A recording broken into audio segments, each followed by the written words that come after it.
Hi, welcome back to the channel. This week we're taking a look at PunchBox from D16. It is a one-stop shop for creating kicks. Back in the good old days of Techno, you would add a 909 and that would be the end of it. Maybe a bit of distortion, maybe a bit of EQ, but that would be really where the post-processing ended.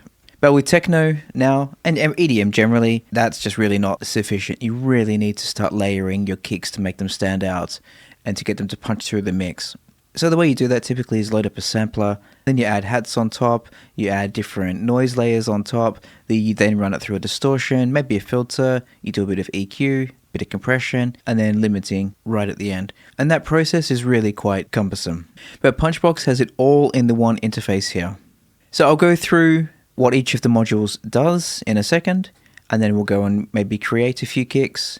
I'll go through a few presets as well. In terms of the presets themselves, there are 800 of them to start off with, and there are, for each of the sample layers, there are 1100 samples. So it'll take you quite a long time to explore the full depths of this. Also, D16 have been very generous in offering me 3 copies of this to give away to you lucky viewers. So stick around to the end, and I'll explain how you can get a free copy. So in terms of the modules, in the middle you have, well, let's say the body of the sound. It's the main sound, if you like. You can either have a sample, a 909, an 808, a 606, or you can create your own via a sine wave. So that in itself allows quite a lot of flexibility. Then on top of that, you can add the layers. So there's no need to add up different hats or different noise elements into a sampler. It's all laid out right next door in the same unit. There are 3 sample layers here. They're all exactly the same, except for the first one doesn't have a sample start position, but other than that, they're identical. Conceptually, they're designed to be used in terms of frequency. So the click is the very, very high element, tops is slightly lower, and the tools is basically the body to gel with the main kick here. But that said, you can use them for whatever else you want. It's just that's the way it's been designed. In each of these, you have these samples, going through them all. For example, you might want to use this one as the very high layer, and then this one as the upper mid, and then for the body,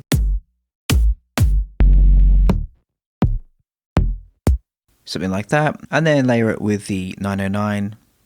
So this is one I've been working on recently. Let's have a listen. Absolutely huge, and it was just so easy. Now let's add a bit of rumble that I used. This is just using some stock Cubase plugins.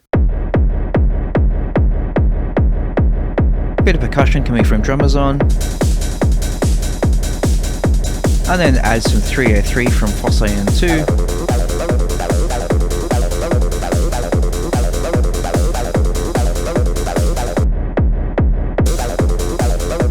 Absolutely huge. The focus of the video is on PunchBox though, so let's just solo that. And then we'll go to the init preset that I created, which is just, I like the 909, so I've just created an init preset based on the 909 with no layers on top and then no effect. Let's just play this back. The controls of the 909 kick are exactly as you'd find on the hardware unit. There are some presets here for that, so we can go through, click a few.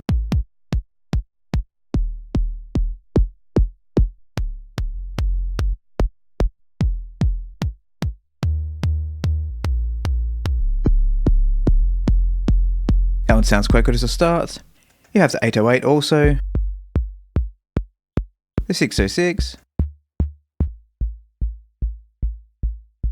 and then the sine should you want to create your own. So I've basically been hovering between the sine and the 909. I think that's where I'll spend most of my time.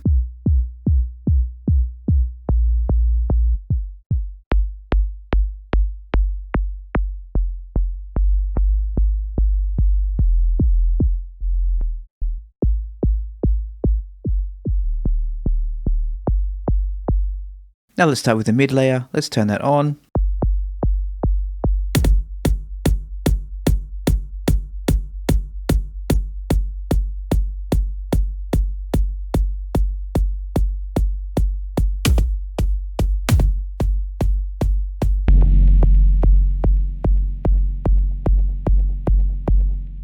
It does automatically preview when you click on the next sample. You can turn that off by going to Browse and then do Autoplay, click Autoplay off. I prefer to have it off, then it doesn't interrupt the flow.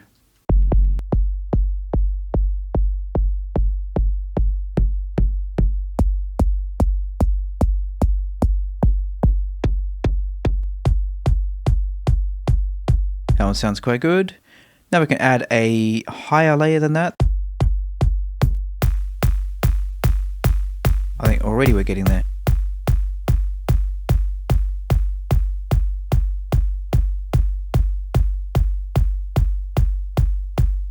And then the really high layer, which is just a very click. We just want that just to play for a very short amount of time. Turn the decay down.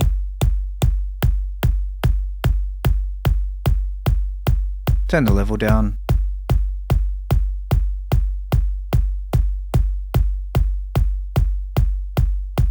These modules can be moved around also. You just drag these little dots here, move it across. And I love the way you can see the circuit board underneath. Super cool. Turn the distortion on.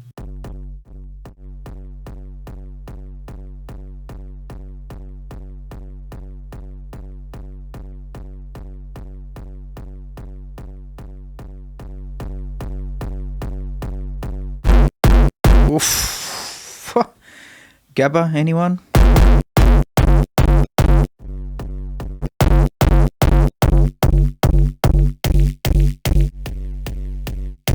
There's also presets for the Distortion and the Bitcrusher modules, so we can listen to some of those.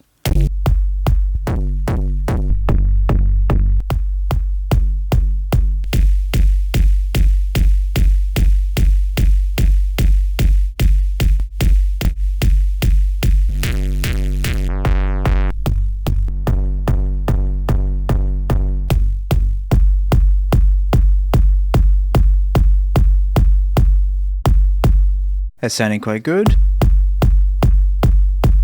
Let's just maybe turn these highs up a bit so they interact with the distortion.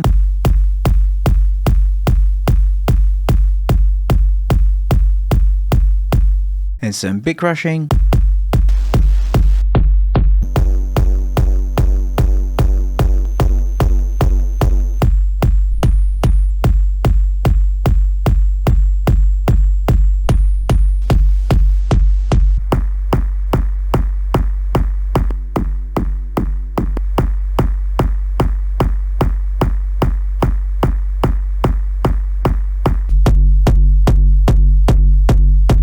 And then then we go into the filter.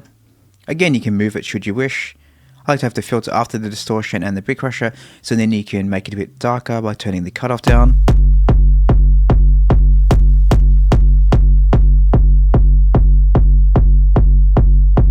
And then some final EQ at the end.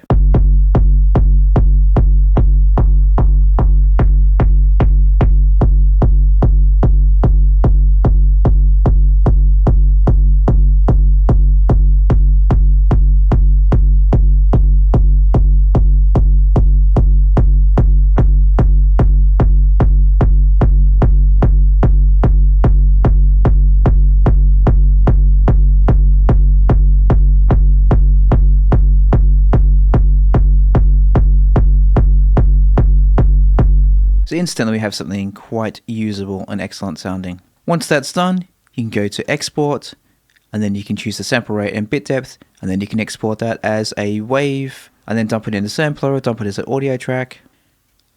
Let's listen with a bit of Drumazon.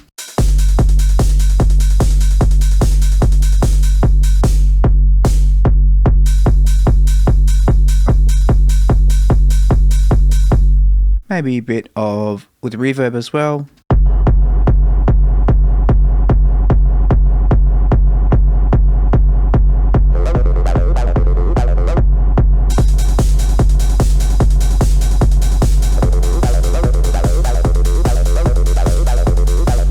Endless fun trying to find the perfect kick.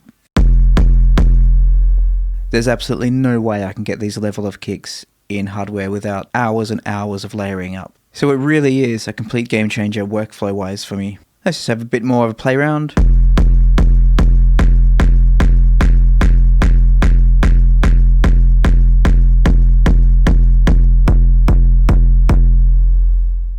So in case you've not worked it out by now, I do prefer the harder, darker, more brutal styles of techno, but it is equally useful for any drum sound you want. Actually, so with that in mind, we can go through some presets. Let's just choose just the factory ones here.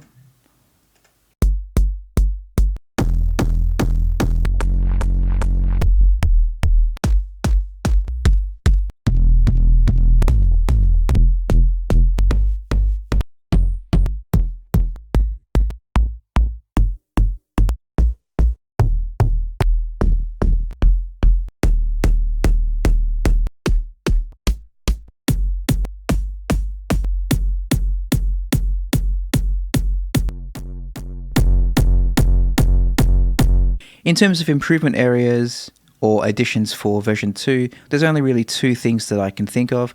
I would quite like to have a favorites option here, like they have in Phoscyon 2, but that's quite a small thing. And the second thing would be to have a reverb layer, so I don't have to use a separate kick rumble channel. If there was a little reverb module that was there, that would literally be now a one-stop shop. There'd be nothing more to add to that. But even without that, I think it's quite literally the perfect kick machine.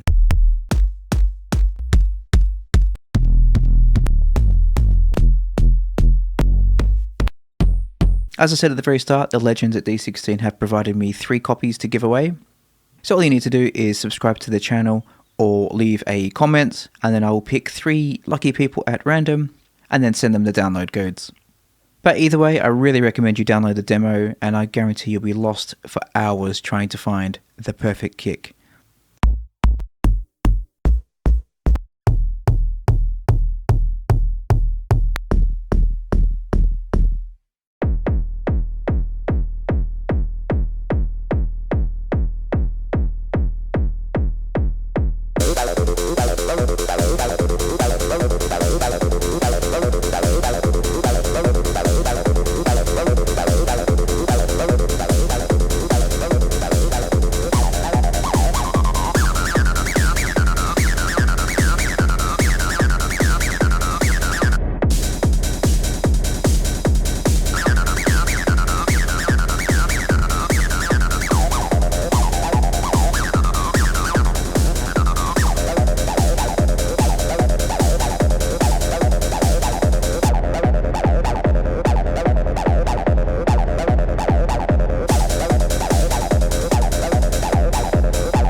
Yeah, thanks for watching. Don't forget to leave those comments or subscribe so you can have a chance to win a copy of this monster. See you next week. Bye bye.